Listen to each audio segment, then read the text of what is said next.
dengan butiran tipis rinai yang turun sejak sore tadi.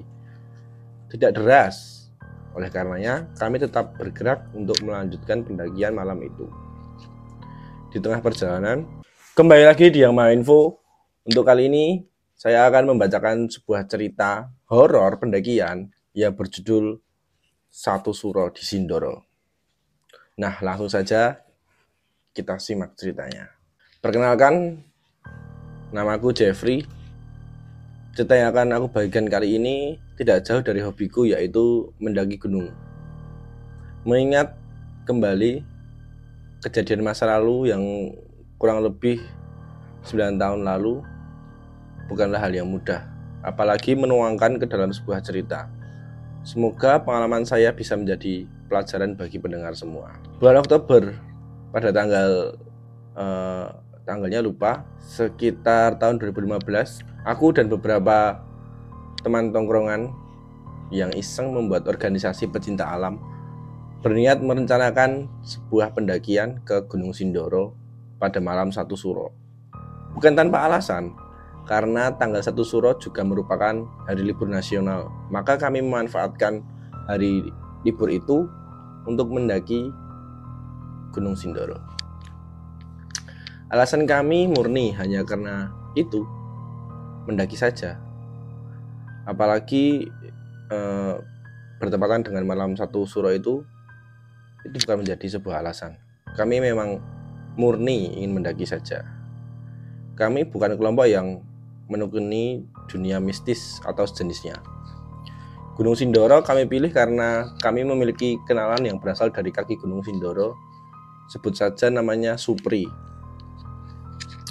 Bukan dari desa di mana jalur pendakian resmi berada, tetapi di desa Supri tersebut juga ada jalur alternatif lain menuju ke puncak. Jadi kami menyambut baik tawaran dia dengan alasan jalur yang akan kami lewati nanti bakal sepi tanpa hiruk-pikuk pendaki lain. Dan pastinya akan ada tim yang mengawali pendakian kami hingga ke puncak. Jadi kami tidak perlu khawatir jika terjadi hal buruk, terutama tersesat. Beberapa hari menjelang keberangkatan, ada sedikit insiden dengan kelompok lain yang juga tergabung dalam satu forum pendakian pecinta alam di kotaku. Mereka berniat menggagalkan pendakian kami dan ingin mengalihkan ke kegiatan lain dengan dalih kami adalah anggota forum dan harus mengikuti kegiatan forum. Tapi dengan tegas kami menolaknya. Kalaupun kelompok kami dikeluarkan dari keanggotaan pun tak masalah, ujarku. Dan lucunya, tanpa konfirmasi sebelumnya, ternyata mereka malah ikut dalam pendakian kami dengan langsung menyusul ke lokasi. Rombongan yang tiba-tiba menyusul inilah awal mula kekacauan yang nantinya terjadi karena minim koordinasi. Singkat cerita, kami pun berangkat menuju ke rumah Supri di salah satu desa kaki Gunung Sindoro. Sore menjelang petang, kami semua sudah sampai di lokasi. Selanjutnya, kita sebut saja rumah Supri ini dengan base camp ya. Usai beramah tamah dengan anggota keluarganya, kami beristirahat sejenak karena pendakian akan langsung kami mulai pada malam itu juga. Sekitar pukul 9 malam, kami sudah bersiap untuk memulai pendakian Gunung Sindoro. Tentunya beserta personil tambahan yang menyusul kami tadi. Tapak demi tapak, kali ayun merayapi punggung Sindoro dengan pelan namun pasti. Usai meninggalkan pemukiman penduduk, kami mulai memasuki area perkebunan warga yang umumnya ditanami tembakau. Udara dingin kini terasa semakin menusuk diiringi dengan butiran tipis rinai yang turun sejak sore tadi. Tidak deras, oleh karenanya kami tetap bergerak untuk melanjutkan pendakian malam itu. Di tengah perjalanan, Supri berpesan, nanti kalau dengar suara gamelan biarkan saja, sudah biasa warga sini ada acara pada malam 1 Suro, ucap Supri padaku. Nah, semua percakapan di sini aslinya menggunakan bahasa Jawa, tapi saya langsung menuliskan dengan bahasa Indonesia supaya tidak repot menerjemahkannya. Begitu kata cerita tersebut. Posisiku saat ini berada di depan bersama Supri sebagai penunjuk jalan. Bersama denganku juga Asel. Sedangkan yang lain mengekor secara berurutan di belakang. Aku tidak tahu pasti berapa total peserta dalam pendakian ini. Yang jelas lebih dari 30 orang. Gabungan dari beberapa kelompok tadi. Mendengar ucapan Supri tadi, aku tidak begitu memikirkannya. Mungkin dia hanya mengingatkan supaya aku dan yang lainnya tidak kaget apabila terjadi apapun. Apalagi jika nanti takut nantinya mendengarkan suara gamelan, karena hal itu sudah biasa di jalur pendakian ini. Saat kami sampai di ujung area perkebunan dan hendak memasuki area hutan, tiba-tiba Supri menghentikan langkah kakinya. Dia lalu memandang ke arah seberang lembah di samping kanan posisi kami berdiri. Aku pun mengikutinya, melihat ke arah yang dilihat Supri. Ternyata di atas punggung seberang sana ada orang berdiri sambil merokok. Aku bisa melihat setitik bara merah menyala di depan mulutnya. Orang itu lantas berteriak kepada kami, "Jangan lewat situ, kalian salah jalan. Nanti kesulitan kalau mau kembali," ucap seseorang itu yang berada di seberang tadi. "Terus lewatnya mana, Kang?" jawab Supri. "Ambil kiri, turun sedikit lalu memutar. Nanti kalian ketemu jalan naik," ucapnya lagi. "Terima kasih, Kang," jawab Supri menimpali. Sebelum kami bergerak, Supri memanggil adiknya yang saat itu berada di barisan belakang. Sebut saja namanya Yono, untuk menggantikan memimpin di depan sebagai penunjuk jalan. Yono pun menerima tugas dari kakaknya dan segera mengajak kami semua melanjutkan pendakian. Sebelum mulai berjalan, aku sempatkan kembali melihat ke arah orang yang menunjukkan jalan tadi. Dan ternyata orang itu sudah tidak ada di sana. Dan belakangan saat pendakian ini telah usai, kami baru menyadari bahwa orang yang menunjukkan jalan tadi kepada kami sebetulnya bukan manusia. Bagaimana tidak, secara logika, apa yang dilakukan penduduk malam-malam begitu di kebun. Apalagi ini bukan musim tanam tembakau. Tapi bagaimanapun juga, kami tetap berterima kasih kepada makhluk itu karena telah menunjukkan jalan kepada kami. Supri pun mengamini pendapatku. Sejak awal sampai di lokasi itu, dia sudah merasa bahwa kami salah jalur. Lalu dia merasa ada yang memanggil dari seberang lembah. Dan ternyata ada seseorang yang berdiri di sana. Dan perlu diketahui, Supri merupakan warga asli kaki Gunung Sindoro. Jadi tidak heran jika dia memiliki kepekaan lebih terhadap hal-hal seperti itu, hal gaib. Apalagi orang tua dan leluhur Supri merupakan salah satu tokoh masyarakat yang disegani di desa itu. Usai mengikuti petunjuk jalan dari seseorang tadi, akhirnya kami pun bisa kembali ke jalur pendakian. Yono meyakinkan kami bahwa ini adalah jalur pendakian yang seharusnya. Masih tetap di barisan depan, Yono, aku, dan Asel tetap mengayunkan langkah kaki dengan pasti. Sesekali kami berhenti sejenak menunggu barisan belakang yang terkadang tercecer karena beberapa peserta mengalami kelelahan dan meminta istirahat, terutama para peserta wanita. Ritme pendakian yang demikian membuat kami menjadi terlalu lama berada di jalur pendakian dan secara otomatis lebih menguras tenaga. Dalam situasi seperti ini, ego kami sebagai pemuda yang memiliki semangat berapi-api jadi meningkat. Aku dan Asel mengusulkan untuk terus berjalan meninggalkan rombongan belakang supaya bisa segera sampai di puncak. Toh, beberapa kelompok sudah memiliki pemimpin yang lebih senior yang bertanggung jawab terhadap kelompok mereka masing-masing. Yono menyetujui pendapatku.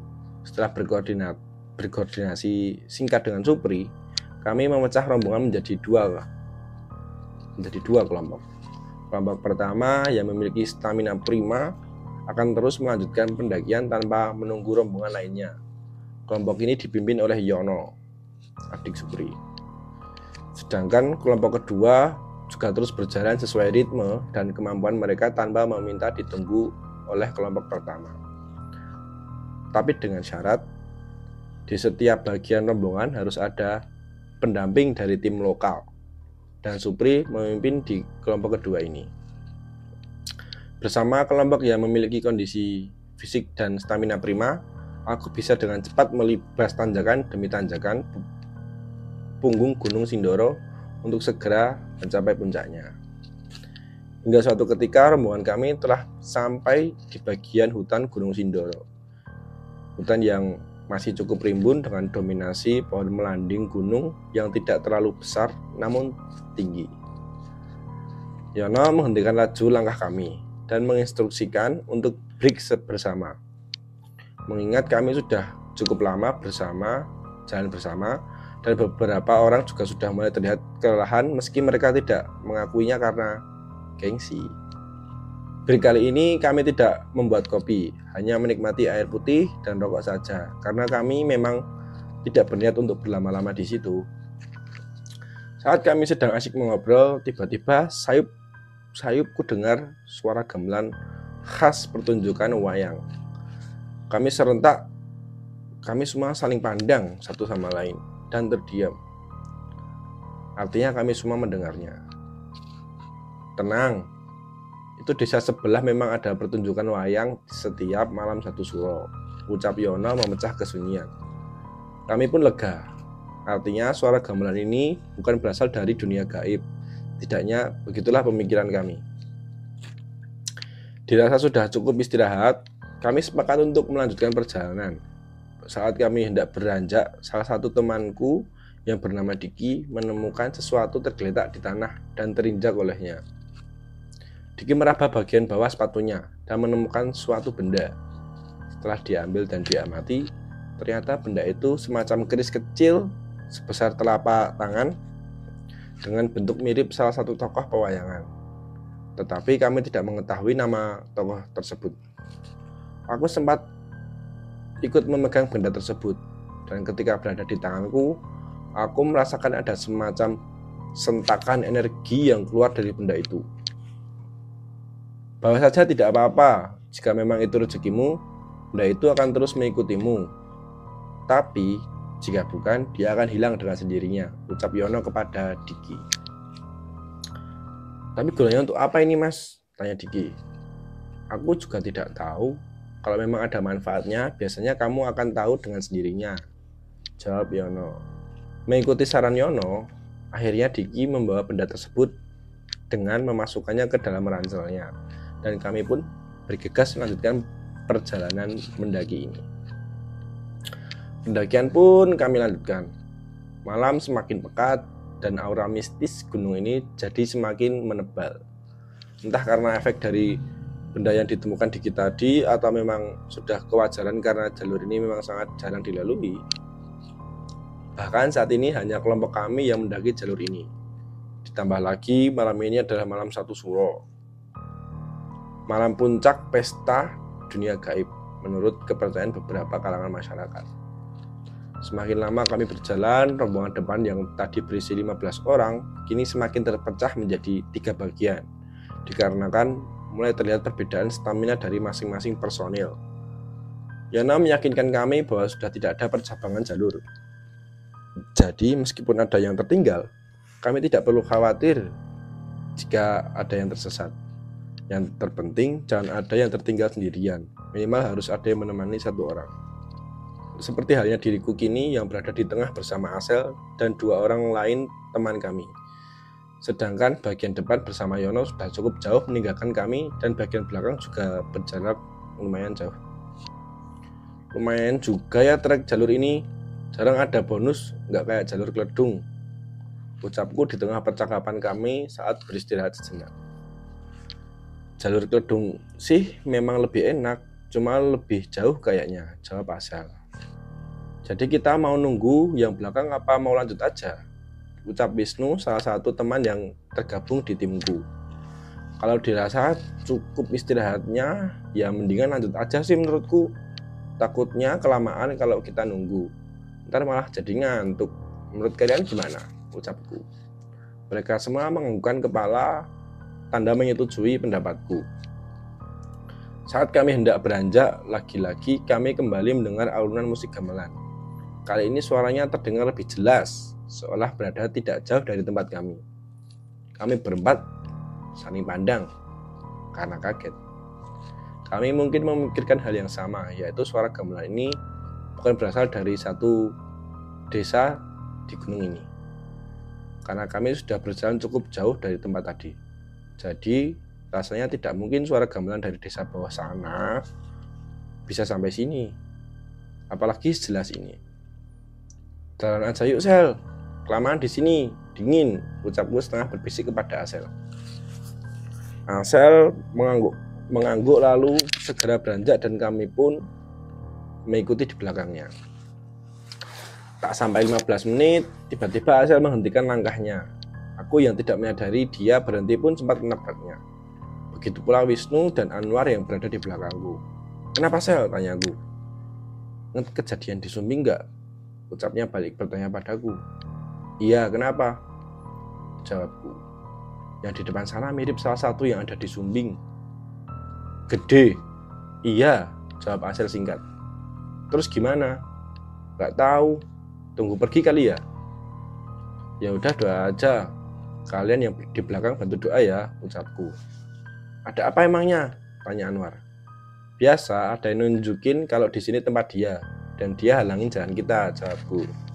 Kami berempat pun berdiam diri sejenak untuk berdoa menurut kemampuan dan kepercayaan kami masing-masing. Kami hanya meminta dilancarkan perjalanan kami dan dijauhkan dari segala mara bahaya, baik dari alam maupun makhluk lain. Udah nggak ada ya?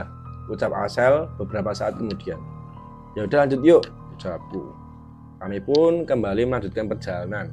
Selepas dari sapaan salah satu penunggu Sindoro tadi, aku merasakan kini kehadiran mereka semakin banyak. Tapi mereka hanya muncul di sisi jalur pendakian saja. Tidak ada satupun yang menghalangi seperti sebelumnya. Aku memang tidak bisa melihat dengan jelas bentuknya. Paling hanya berbentuk kabut tipis menggulung atau bayangan samar berbentuk siluet tipis seperti bentuk manusia atau hewan. Tapi aku sangat jelas bisa merasakan jika mereka memang hadir di sini. Gantian depan, Jeff, ucap Asel sambil nyengir kepadaku. Lihat apaan lu, Sel? Jawabku sambil tertawa kecil. Aku tahu betul kalau saat ini Asel sedang melihat jelas penampakan mereka. Berbeda denganku, Asel memang terkadang bisa melihat dengan jelas penampakan makhluk gaib, bahkan dalam bentuk-bentuk yang menyeramkan. Banyak, Jeff, banyak banget, ngeri, bisik Asel kepadaku. Ya udah kamu belakangku, tapi masih sanggup kan? Ucapku. Gas, sahutnya sorak berani. Kami sebetulnya bukan kaum pemberani yang mampu melawan munculnya makhluk gaib itu. Jujur saja, kami sama-sama penakut. Tapi karena kami saat ini dalam satu rombongan, maka rasa berani bisa muncul dengan sendirinya. Mungkin karena faktor gengsi, atau bisa juga karena keyakinan kami bahwa kami bisa saling menguatkan ketika bersama-sama. Sambil terus mengayunkan langkah, kami terus mengobrol untuk memecahkan kesunyian sekaligus mengusir rasa takut karena kehadiran makhluk-makhluk penghuni Sindoro yang semakin lama semakin tidak terkendali. Awalnya, kami berempat masih saling sahut dan tertawa ketika berbicara. Tapi kelama-lamaan tinggal 3 orang yang mengeluarkan suara. Salah satu dari kami tiba-tiba terdiam. Aku yang berada di depan memang tidak pernah menoleh ke belakang ketika berjalan. Cukup mendengar suara atau langkah mereka, aku sudah cukup yakin bahwa kelompok kami masih tetap utuh berempat. Ketika aku menyadari tinggal 3 orang yang menyahut, aku pun berhenti dan melihat ke belakang. Ternyata Anwar yang tadi posisinya berada di belakang sudah tidak ada lagi di tempatnya. Loh, Anwar mana? Tanyaku pada yang lain. Seketika Asel dan Wisnu juga ikut menoleh ke belakang. Lah, tadi di belakangku kenapa tiba-tiba nggak ada? Jawab Wisnu. Anwar! Anwar! Kami bertiga berteriak memanggilnya, tetapi hanya kesunyian yang menjawab kami. Kayaknya kita harus turun nyari Anwar. Bahaya kalau dia sampai sendirian, ucapku. Ya udah yuk, masih kuat kan Nu? Jawab Asel sekaligus menanyakan kondisi Wisnu. Masih, ayo cari Anwar dulu, takut ada apa-apa dan dia kenapa-napa, saat Wisnu. Kami bertiga pun turun menyusuri jalur yang kami lewati tadi. Tapi hingga hampir sampai di lokasi saat kami beristirahat sebelumnya, kami masih belum menemukan Anwar. Aku merasakan ada suatu kejanggalan di sini. Aku pun berusaha tenang merekonstruksi ulang awal mula perjalanan di saat kami terakhir kali beristirahat. Tadi kami kembali melanjutkan perjalanan saat mendengar suara gamelan. Lalu ada sedikit gangguan. Dan sekarang perjalanan itu tim kami berempat masih lengkap. Tapi tak lama Anwar hilang. Secara logika, jika dia berhenti sendiri, entah dengan alasan apapun, seharusnya jaraknya tidak jauh. Tapi saat kami turun, bahkan hampir sampai lokasi istirahat kami tadi, kami belum menemukannya. Gimana? Jawab Asel membuyarkan lamunanku. Kita cari lebih ke bawah lagi, jawabku yakin. Kami bertiga pun kembali turun menyusuri jalur semula. Dan ketika kami sampai di lokasi, kami bertiga benar-benar dibuat kaget dengan apa yang kami temui di situ. Ternyata Anwar berada di lokasi kami beristirahat tadi. Ia sedang duduk di sebuah batu besar sambil merokok. Melihat kedatangan kami, Anwar sempat kaget lalu membuang sisa puntung rokoknya dan beranjak bangun. Lah, ngapain balik lagi? Kan aku suruh duluan tadi, ucap Anwar. Hah? Ini bagaimana maksudnya? Aku benar-benar bingung atas situasi ini. Kulihat Asel dan Wisnu pun tak kalah bingung. Terlihat dari ekspresi wajah mereka. Bentar, aku benar-benar bingung. Coba kamu jelasin duluan. Dari mana saja kamu tadi, ucapku. Maksudnya gimana sih? Kan bertiga kok kayak orang bingung ini, ada apa sebenarnya? Ucap Anwar tak kalah bingung. Oke, coba aku jelasin dulu ya. Sepertinya ada yang aneh ini, sergah Asel. Tadi kan kita istirahat bareng di sini. Lalu kita lanjut jalan bareng berempat. Terus di tengah perjalanan kamu tiba-tiba hilang. Terus kita cari sampai di sini. Ternyata kamu balik lagi ke sini, War. Apa maksudnya, Sel? Dari tadi aku duduk di sini kok nggak kemana-mana. Kita emang tadi istirahat bareng di sini.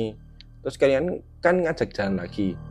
Nah, karena rokokku belum habis, jadi kalian suruh jalan duluan, lalu biar aku menyusul. Lagian kupikir nggak bakal sampai 3 menit paling rokokku habis, dan bisa langsung menyusul kalian. Nah, sekarang pas aku lagi siap-siap mau jalan, tahu-tahu kalian balik lagi ke sini. Sama wajah bingung kalian, Anwar menjelaskan dengan sudut pandangnya. Aku tertegun terkaget mendengar penjelasan Anwar. Dia bilang hanya 3 menit, sedangkan aku dan mungkin saja Asel dan Wisnu pun juga merasakan hal yang sama. Merasa kami tidak sudah berjalan setengah jam lebih. Dan satu lagi yang aneh, kami merasa Anwar tadi juga ikut jalan dan mengobrol. Jika penjelasan Anwar benar, bahwa dia tidak kemana-mana dan tetap di sini, lantas siapa yang ikut jalan bersama kami tadi? Kayaknya ada yang sedang mempermainkan kita nih, ucapku. Yang bawa jam, coba cek jam kalian masing-masing, perintahku pada yang lain. Ketika kami memeriksa jam yang kami bawa, kami kembali merasa terheran. Jam kami masing-masing menunjukkan waktu yang berbeda. Jam milikku menunjukkan pukul 00.15, milik Asel jam 3.45, milik Wisnu menunjukkan jam 4.30, sedangkan Anwar tidak membawa jam. Kenapa beda-beda gini? Yakin jam kalian gak bermasalah, ucap Asel menyiratkan kecurigaan adanya kerusakan pada penunjuk waktu yang kami bawa. Punya aku gak mungkin gak rusak, ini jam masih baru beberapa bulan aku beli, tegas Wisnu. Dalam situasi yang membingungkan ini, kami juga baru menyadari jika sejak tadi kami belum tersusul tim yang berada di belakang kami. Padahal seharusnya mereka sudah menyusul kami. Jika mempertimbangkan selisih waktu dan kemampuan fisik mereka, kami yang turun kembali ke bawah. Perasaan rombongan belakang kok nggak sampai-sampai ya? Tanyaku heran. Benar juga, seharusnya mereka sudah sampai dari tadi kalau mereka jalan terus, sahut Asel. Benar juga, mereka berhenti kali. Siapa tahu ada masalah atau kelelahan, ucap Wisnu berpikir logis. Bisa jadi. Terus sekarang kita mau gimana? Sambung Anwar. Jalan aja lagi yuk. Lagian Yono bilang nggak ada percabangan jalan, mereka pasti nyampe, nggak mungkin nyasar, ucapku. Kami pun sepakat melanjutkan perjalanan. Kali ini kami saling memegang tali tas teman yang berada di depan kami, kecuali yang paling depan tentunya. Hal ini kami lakukan untuk mengantisipasi kejadian serupa seperti tadi, yaitu hilangnya salah satu personil kami. Selepas meninggalkan lokasi tempat kami istirahat tadi, aku merasakan keheranan. Pasalnya, jalur yang kami lalui berbeda dengan sebelumnya yang tanpa Anwar. Meski baru satu kali melalui jalur tadi, sedikit banyak aku masih bisa mengenali jika mengulangi lewat jalur yang sama. Berbeda dengan tadi, pohon-pohon besar kini menghiasi sepanjang jalur yang kami lalui. Di setiap batangnya ditumbuhi lumut tebal dan hampir merata, menyiratkan usia pohon itu sudah sangat tua. Tak hanya 1-2 pohon saja. Di sekitar kami ada banyak sekali pepohonan besar. Kami telah memasuki area rimba yang sangat lebat dan rapat. Bahkan langit pun tak terlihat karena tertutup dedaunan dari pohon-pohon itu. Hawa di sini juga lebih dingin, bahkan sangat dingin. Menyadari ada keanehan itu, aku menghentikan langkahku. Kulihat ekspresi teman-temanku semuanya sama. Mereka sama-sama heran, kaget, sekaligus takut menghadapi situasi ini. Sebenarnya di mana kita sekarang? Tanya Wisnu. Aku juga nggak tahu nuh, apa mungkin kita nyasar? Jawabku. Kalau benar yang dibilang Yono, sepanjang jalur ini tidak ada percabangan, seharusnya kita tidak nyasar. Lagi pula, sejak kita mulai jalan tadi, kita memang nggak ketemu percabangan jalur. Tapi kenapa tempatnya berbeda dari yang tadi ya? Ucap Asel. Coba cek jam lagi.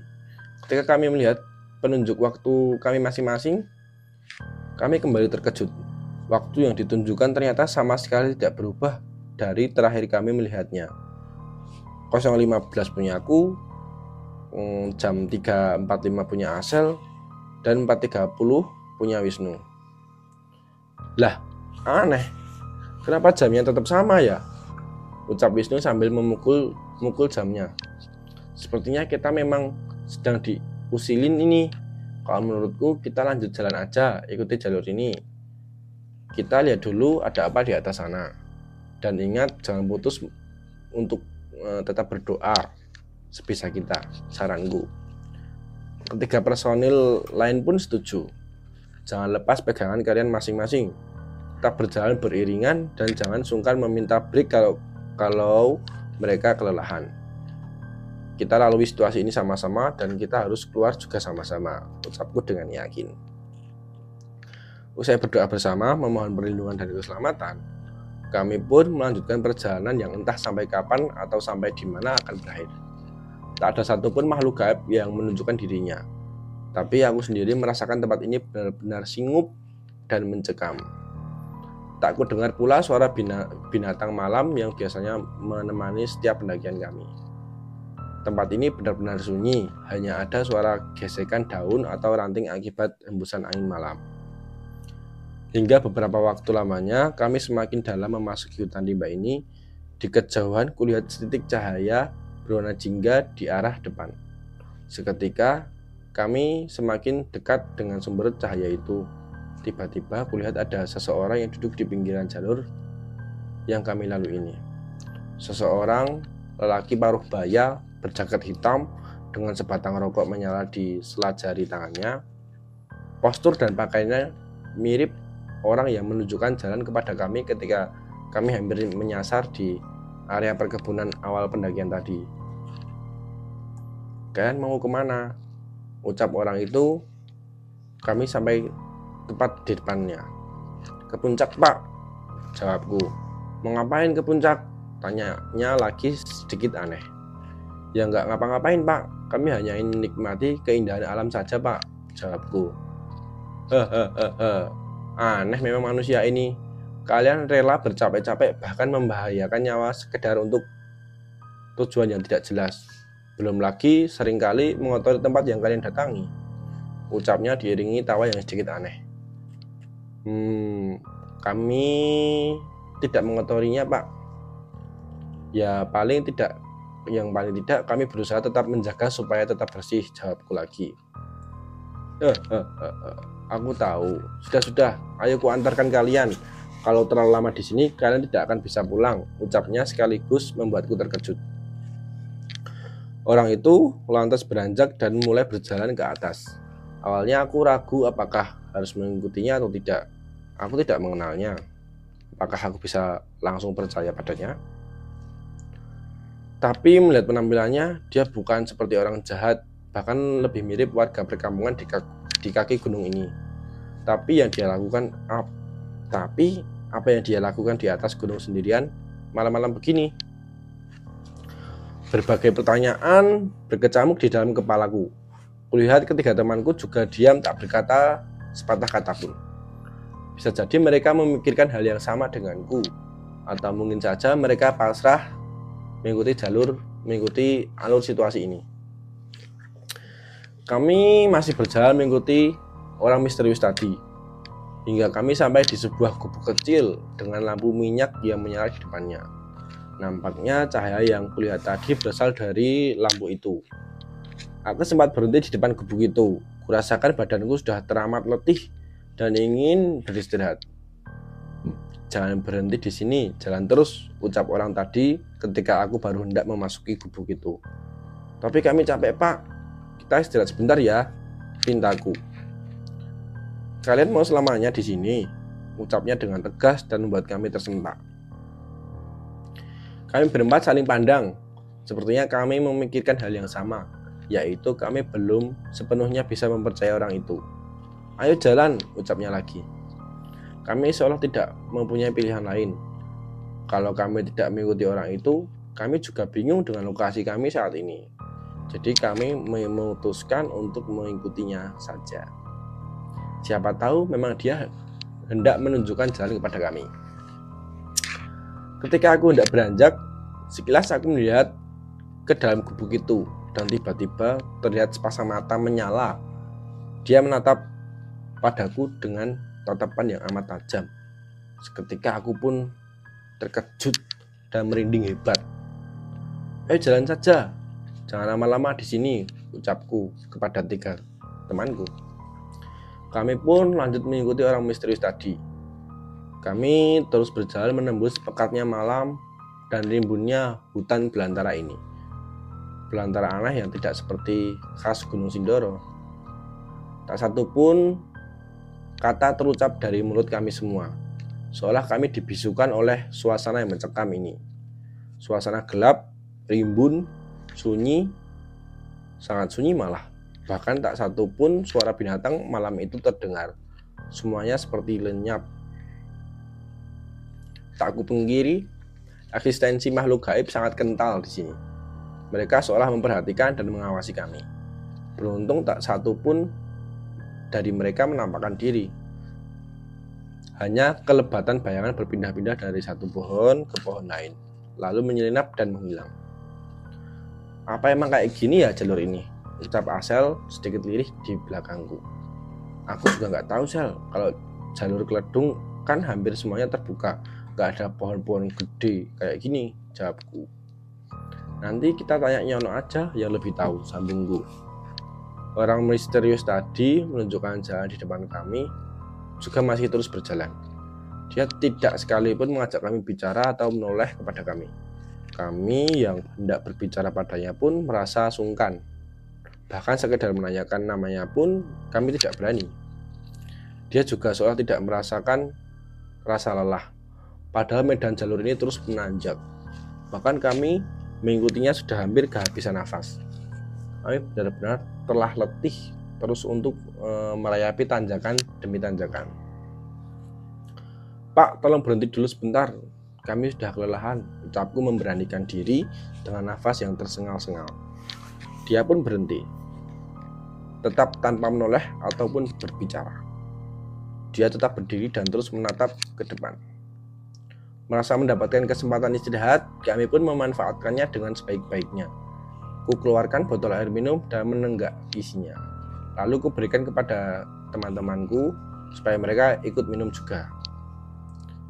Sudah, ayo, jalan lagi, jangan terlalu lama di sini, ucapnya setelah beberapa saat tanpa menoleh kepada kami. Setelah mendapatkan instruksi dari seorang pemimpin, kami berempat pun segera bangun dan bersiap berjalan lagi. Kami kembali berjalan mengikuti orang misterius tadi. Entah sudah berapa jam kami terus menyusuri hutan ini, tetapi kami masih belum juga sampai di tujuan, seolah jalur ini memang tak berujung.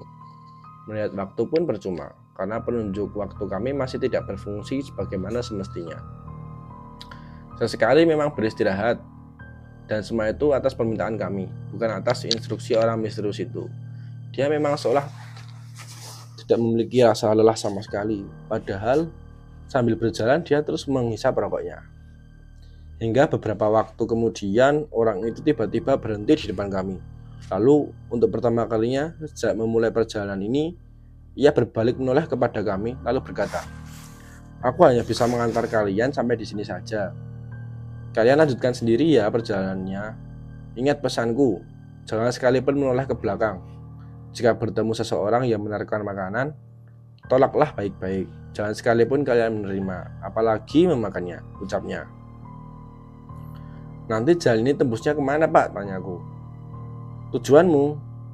jawab singkat. "Hanya jika kau kuat," sambungnya. Kami pun tak bisa berkata apa-apa lagi setelah mendengar kalimat terakhir dari bapak tadi. Kami semakin yakin bahwa kami sedang tidak berada di alam kami sendiri. Mungkinkah kami tersesat di alam gaib? Bisa jadi, bisa juga tidak. Kami tidak bisa memastikannya. Bahkan kami sendiri masih dibingungkan dengan situasi ini. Sudah, tidak perlu dipikirkan. Kalian pasti selamat. Dan kau menunjukkan padaku, jaga teman-temanmu, ingat pesanku. Aku pamit dulu, ucapnya lagi. Lalu dia segera pergi ke arah yang berlawanan dengan arah kami. Hanya sekejap saja, dia lantas menghilang dan ditelan kegelapan belantara itu. Begitu cepat hingga kami bahkan tak sempat mengucapkan terima kasih kepada beliau. Tak membuang waktu, kami pun melanjutkan perjalanan. Kami mengikuti saja arahan yang orang tadi bilang. Toh, kami tak punya pilihan lain. Kami terus mengingat pesan orang tadi. Tapi hal yang membuatku selalu bertanya-tanya adalah, apa ia ada orang lain lagi di sekitar sini? Bukankah ini hutan belantara yang sangat rapat? Berapa lama kami akan keluar dari hutan ini? Begitu banyak pertanyaanku berkecamuk di dalam kepalaku yang tak terjawab. Sepanjang perjalanan kami lalui, suasana masih tetap sama, sunyi, gelap, dan mencekam. Sesekali muncul kelebatan-kelebatan bayangan di sekitar kami yang banyak dan berlalu lalang. Dan aku pun merasa ada banyak sekali mata yang mengawasi kami dari balik gelapnya malam. "Break dulu sebentar," ucapku karena merasa sudah cukup kelelahan akibat terus-menerus berjalan di tempat yang seolah tak berujung ini. "Kok nggak sampai-sampai ya, Jeb? Kayaknya kita sudah jalan lama banget tadi, dan kayaknya kok ini waktu malam jadi lama banget," ucap Asel. "Nggak tahu, Sel, aku sendiri juga bingung, kok dihitung-hitung nih. Kayaknya kita udah jalan ada 6 jaman deh, lebih deh. Dari awal kita masuk hutan ini, harusnya ya udah sampai puncak, dan seharusnya juga udah pagi nih," ucapku. "Sumpah aku jadi takut," ucap Wisnu. "Sama," sambung Anwar. "Aku juga takut, kita semua takut. Tapi nggak boleh diam saja, kita harus keluar dari sini," ucapku. "Udah cukup, ayo jalan lagi," sambung Asel. "Memang tidak seharusnya kami berlama-lama di sini. Apalagi kurasakan suasananya semakin mencekam. Terkadang kami sayup-sayup mendengarkan suara alunan gamelan tadi. Lantas menghilang lalu terdengar lagi. Ya, kami semua memang mendengarnya. Bukan hanya aku atau salah satu dari kami yang mendengarnya. Tak kuhiraukan lagi suara-suara yang muncul menemani perjalanan kami. Yang kami pikirkan saat ini adalah sesegera mungkin keluar dari hutan ini. Nah, tak berapa lama kami berjalan, aku melihat sebuah bangunan di pinggir jalur ini. Tepatnya sebuah gubuk kayu dengan dinding dari anyaman bambu. Dari kejauhan gubuk itu terlihat sangat reot seperti hendak roboh. Tapi semakin kami mendekatinya, terlihat bahwa bangunan gubuk itu ternyata masih cukup kokoh berdiri. Kami terus berjalan mendekati gubuk itu. Gubuk itu terlihat cukup terang karena ada sebuah lampu teplok menyala di satu pilarnya. Keberadaan gubuk itu sudah seperti oasis di tengah gurun pasir bagi kami. Berjam-jam perjalanan tanpa kepastian dan titik terang. Kini kami mendapatkan sebuah kehidupan di depan kami. Dan sepertinya ini pertanda baik bahwa pemukiman penduduk sudah semakin dekat. Ketika kami sampai di depan gubuk itu, ternyata ada orang duduk di sebuah kursi panjang tanpa sandaran di depannya. Di dalam gubuk juga ada orang yang sedang berdiri. Nampaknya gubuk ini sebuah warung karena aku melihat aneka jajanan kecil-kecil tersaji di beberapa piring tanah liat. "Silahkan mampir mas, istirahat dulu," sapa seseorang dengan ramah dari dalam gubuk yang ternyata adalah seorang wanita paruh baya.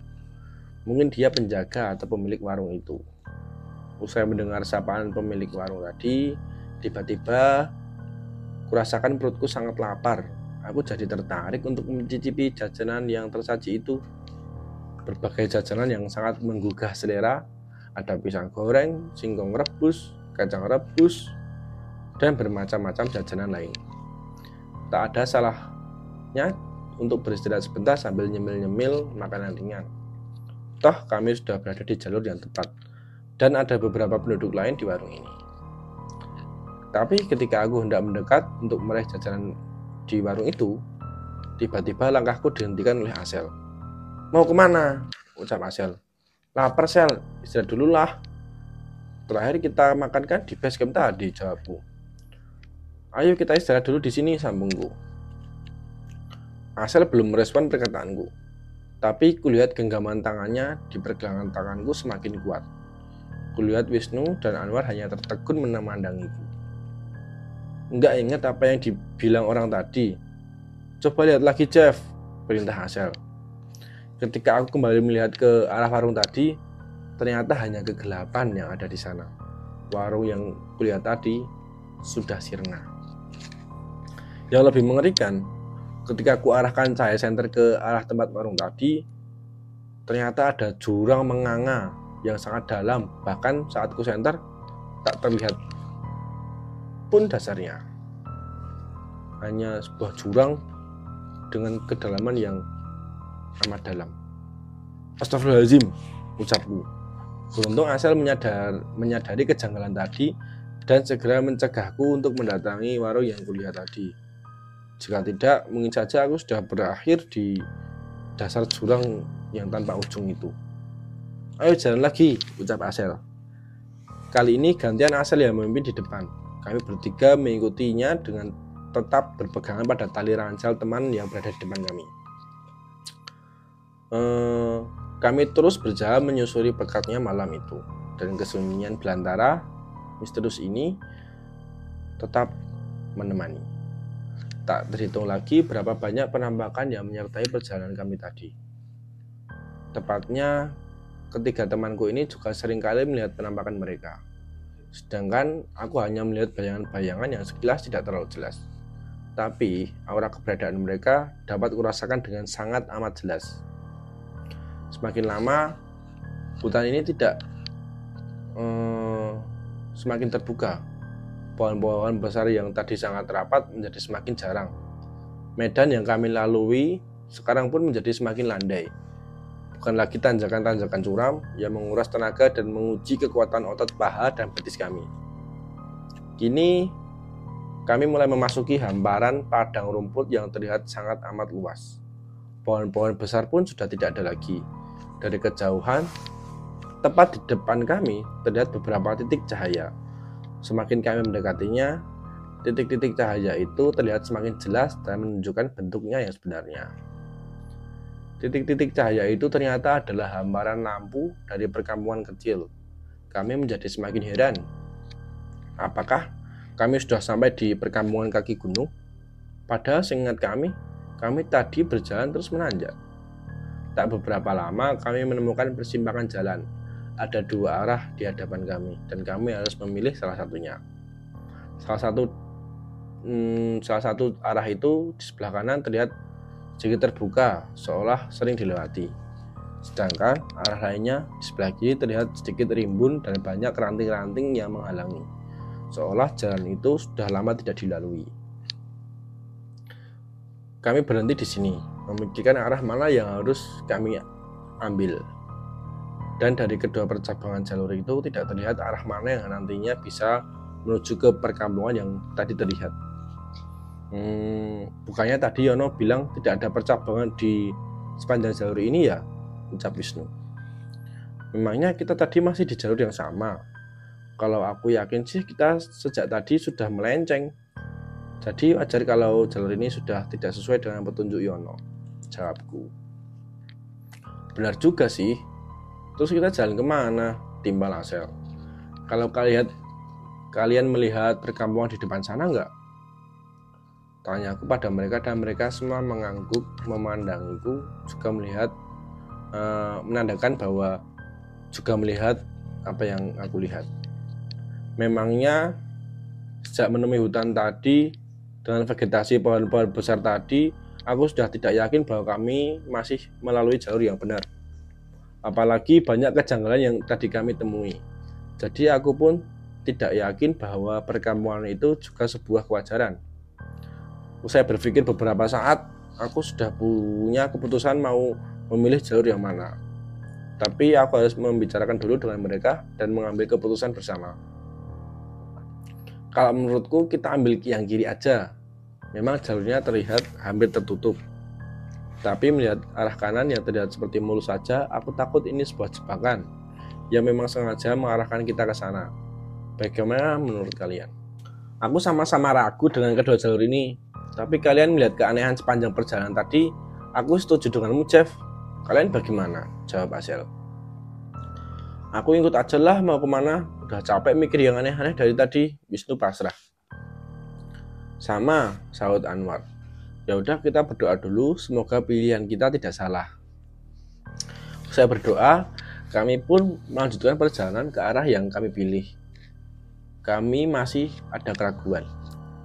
Tapi kami masih berusaha meyakinkan diri bahwa arah yang kami ambil benar. Jalur yang kami lewati ini memang sedikit menyurutkan pergerakan kami. Bahkan ranting semak menghalangi seolah-olah sengaja untuk ditaruh untuk mencegah orang melewati jalur ini. Bahkan beberapa di antaranya berduri hingga sempat melukai tubuh kami.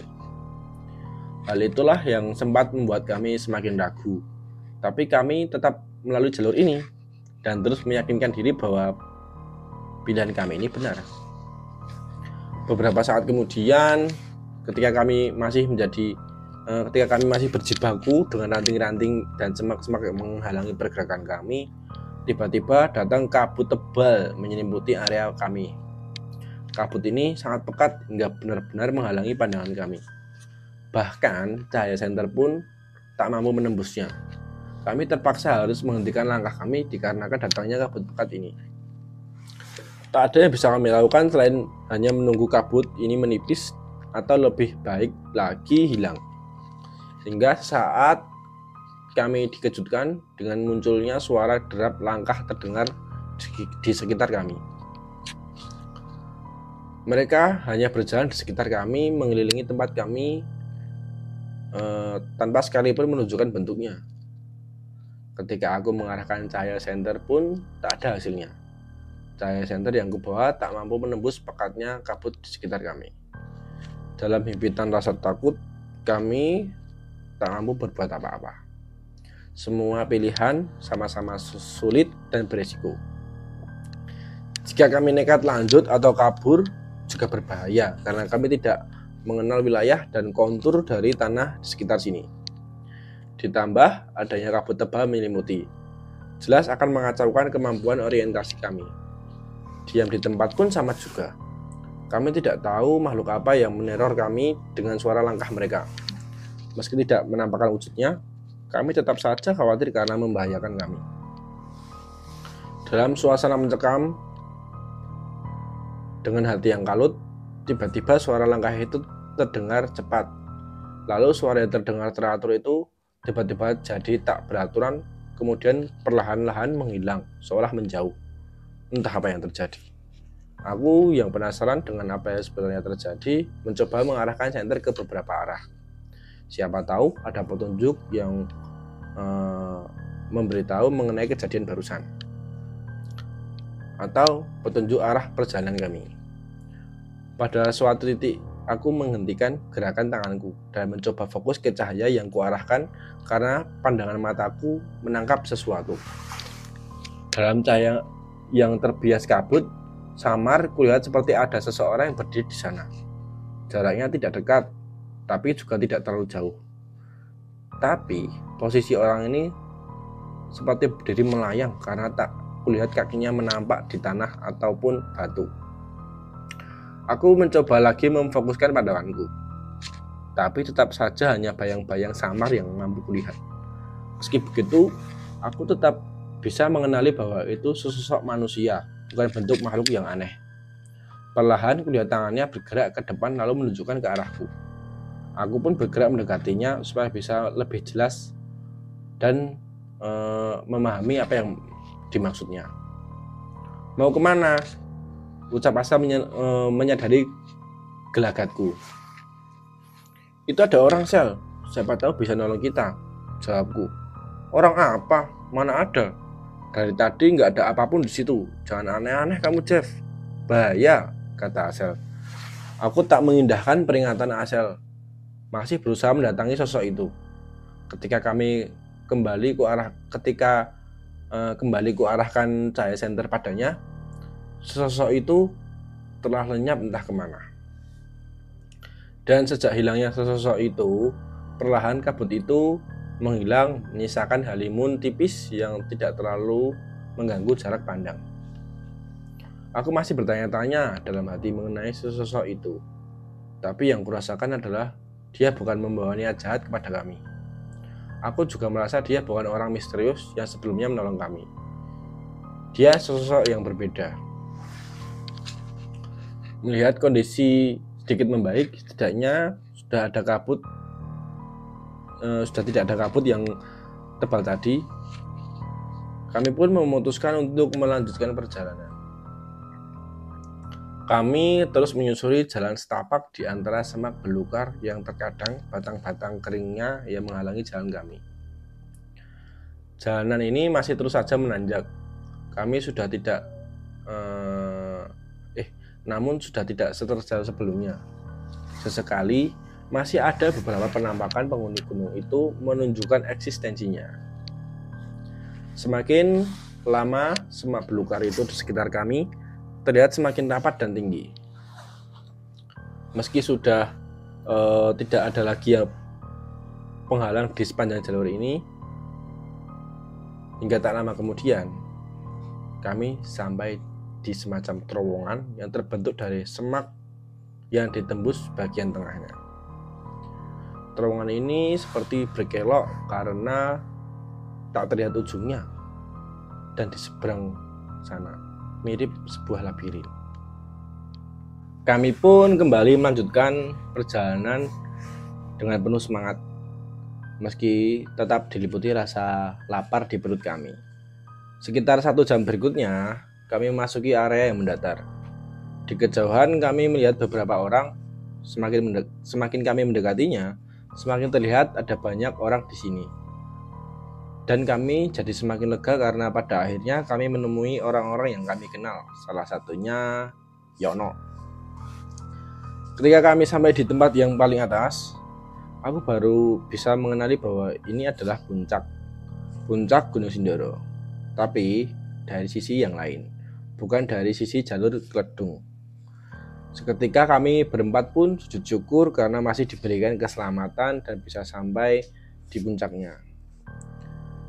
Satu hal yang menjadi tanda tanya kami saat itu adalah rombongan yang tadi berada di belakang kami telah sampai lebih dulu daripada rombonganku.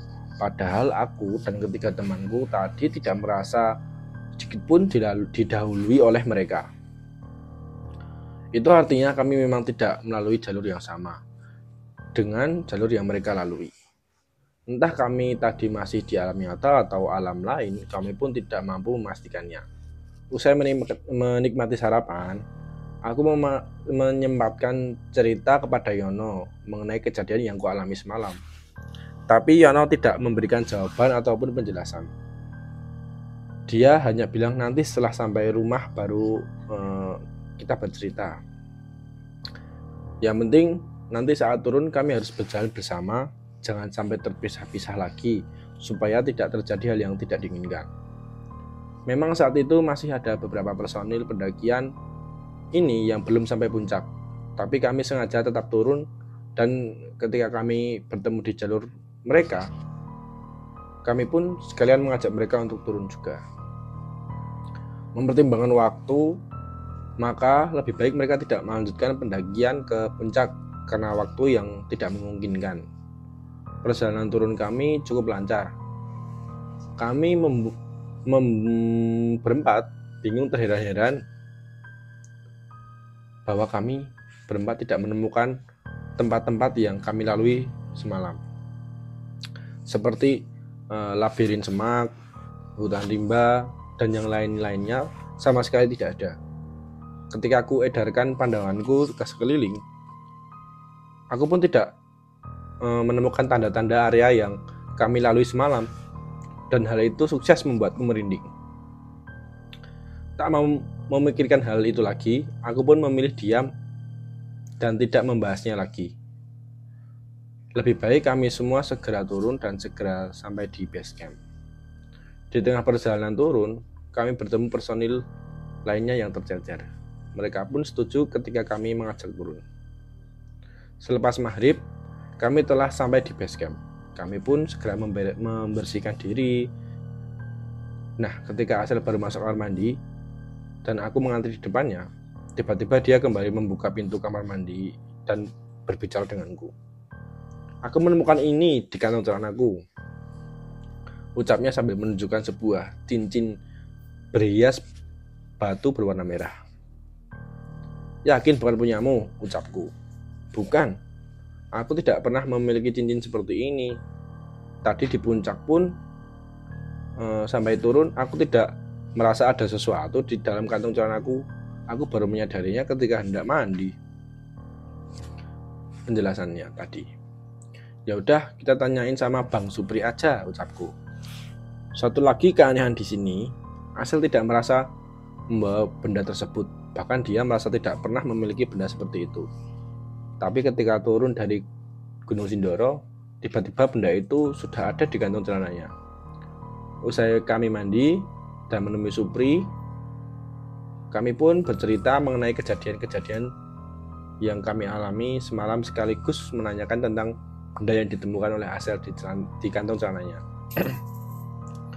Berdasarkan penjelasan Supri dan Yono, kami berempat semalam sebetulnya hanya berputar-putar saja. Dan di tempat-tempat seperti hutan rimba, warung, perkampungan, dan labirin semak sebetulnya tidak ada di jalur pendakian di dunia nyata. Pada semestinya pun tidak ada. Tapi karena sedikit gangguan, maka kami merasa seperti berada di tempat yang jauh dan asing. Lebih tepatnya adalah mata kami disamarkan oleh semacam ilusi yang dibuat oleh mereka, dalam tanda kutip ya. Atau memang alam bawah sadar kami yang sedang dibawa ke alam mereka. Beruntung kami mendapatkan pertolongan, entah siapa yang menolong kami. Supri atau Yono pun juga tidak tahu, bahkan tidak bisa memastikannya.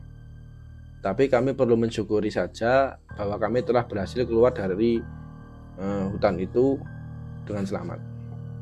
Sedangkan benda yang ditemukan Asel di saku celananya merupakan sebuah cindera mata dari Sindoro. Hanya sesederhana itu penjelasan dari mereka. Jika Asel yakin memiliki benda itu, maka disimpan saja tidak masalah. Tapi jika ragu-ragu, ia boleh membuangnya. Mau dimanapun pun tidak masalah untuk membuangnya. Dia akan kembali ke tempat asalnya atau kembali kepada Asel. Asal jangan diberikan kepada orang lain. Begitu penjelasan Supri. Dan sesampainya di rumah, Asel mengaku membuang benda itu di sungai depan rumahnya. Tapi dia tidak pernah menceritakan kembali apakah benda itu kembali lagi kepadanya atau tidak. Sedangkan Diki menemukan benda semacam keris pun pada akhirnya mengembalikan benda itu di tempat dia menemukan ketika dia turun. Dia mengaku takut karena tidak pernah memiliki atau menyimpan benda-benda semacam itu. Maka lebih baik dikembalikan saja. Nah, begitulah cerita pendakianku dulu di Gunung Sindoro saat malam 1 Suro. Aku bukan orang yang menggeluti hal gaib, bukan pula memiliki kemampuan khusus dalam dunia mistis. Segala yang terjadi pada diri ini hanyalah sebuah kebetulan semata atau kehendak dari Yang Maha Kuasa. Yang penting, dimanapun kita berada, selalu berusahalah untuk menghormati mereka yang telah tinggal lebih dulu di sana dengan tidak merusak dan tidak mengotorinya, serta menghargai tata kehidupan, adat istiadat, budaya yang ada dan berlaku di sana. Begitulah prinsip yang kupegang. Semoga ada kesempatan lagi bagiku untuk kembali bercerita mengenai pengalaman-pengalaman pendakian lainnya. Mohon maaf jika ada kesalahan, baik dalam ucapan maupun penyampaian. Sekian cerita dari narasumber yang bernama Jeffrey itu. Semoga pengalamannya bisa menjadi pembelajaran bagi kita semua. Dan semoga kita bisa menjadi lebih bijak lagi dimanapun dan kapanpun kita berada. Jika kalian menyukai konten ini, boleh like. Jika tidak, boleh unlike. Jika ada kritik dan saran, bisa komen ya. Terima kasih.